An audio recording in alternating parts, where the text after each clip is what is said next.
The story opens in a state of chaos and academic ruin. Trevor Anderson, an eccentric but brilliant volcanologist based in Boston, is having the worst day of his life. His brother Max's revolutionary laboratory is on the verge of being shut down by the university due to lack of funding and a total absence of tangible scientific breakthroughs.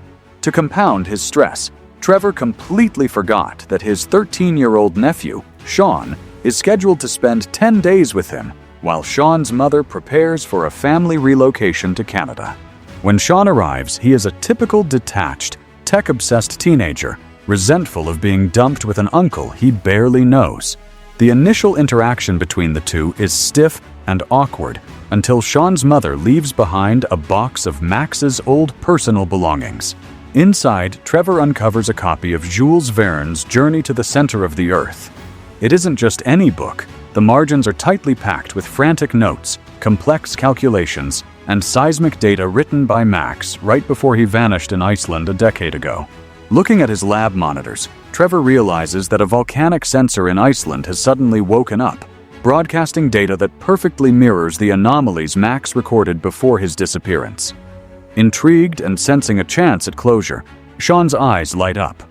Recognizing this shared spark of obsession, Trevor abandons his plan to send the boy home.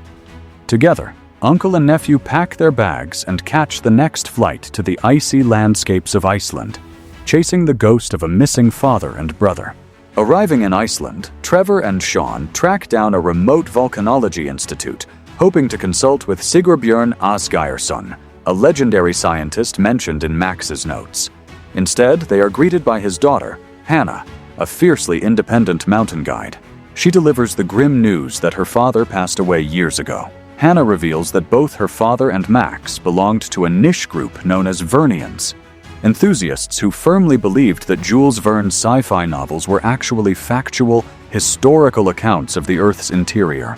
Recognizing the potential danger of their mission, Trevor offers to pay Hannah an astronomical guide fee to lead them up the treacherous, snow-capped peaks of Mount Snæfellsjökull to retrieve their malfunctioning sensor.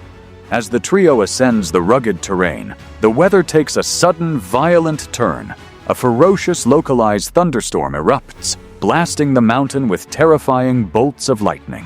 Seeking immediate shelter, they dive into a gaping cave opening. Just as they think they are safe, a massive lightning strike hits the peak directly above them, triggering a violent avalanche.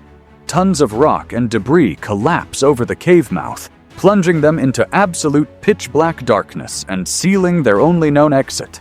Trapped deep inside the mountain with oxygen running low, Hannah takes charge, noting that their only hope of survival is to venture deeper into the cavern system to find an alternative exit.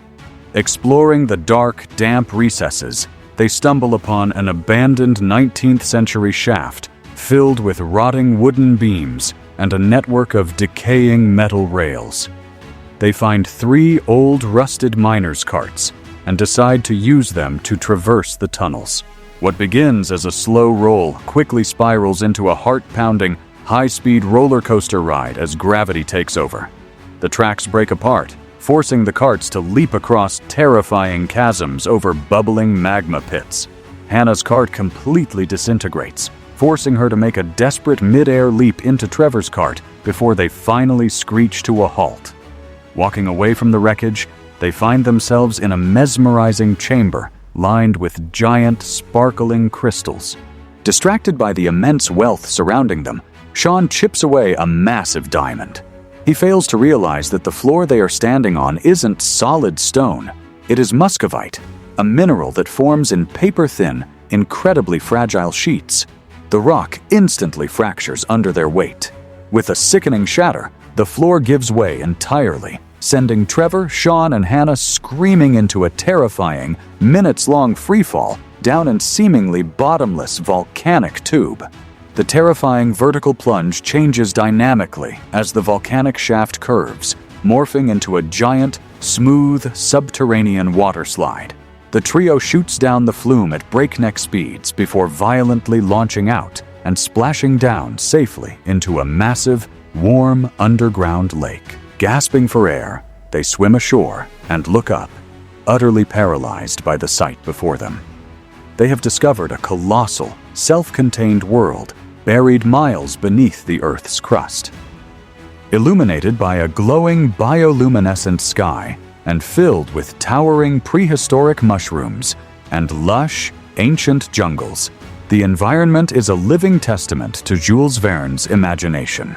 While exploring this jaw-dropping paradise, they discover a handcrafted wooden shelter. It is Max's old base camp. Amidst the dusty tools and preserved specimens, Trevor finds his brother's skeletal remains, giving him a somber moment to mourn.